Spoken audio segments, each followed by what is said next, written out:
बिस्मिल्लाहिर्रहमानिर्रहीम। Universal farmer channel में खुश आमदीद किसान भाई। अस्सलाम वालेकुम वरहमतुल्लाहि वबरकातुहू। हमारे घर के अंदर बिल्ली ने बच्चे दे रखे थे और जिनमें से एक बच्चा ऐसा था जिसकी आँखें बहुत ज़्यादा ख़राब थी और हमने उस बच्चे को पहले पकड़ा। मुश्किल से वो छुप जाता था सामान के नीचे और उसको पकड़ा।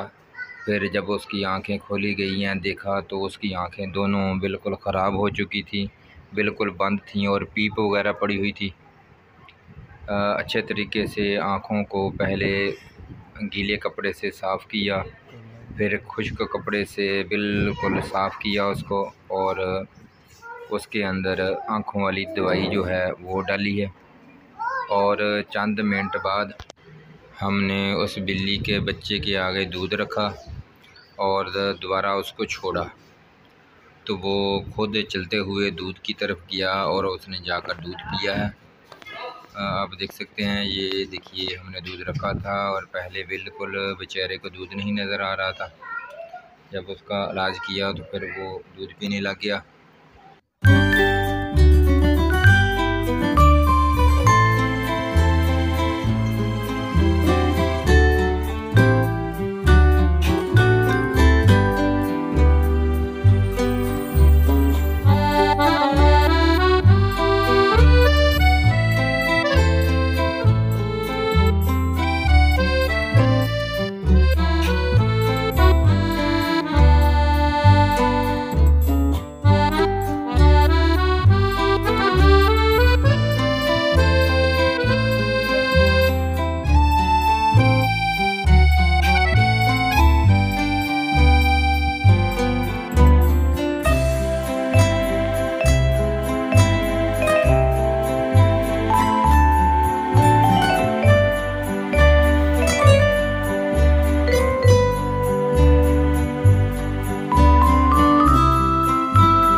अपने अबू बकर बहुत पी लूँगा ना, इन थोड़ी कार को चक्या से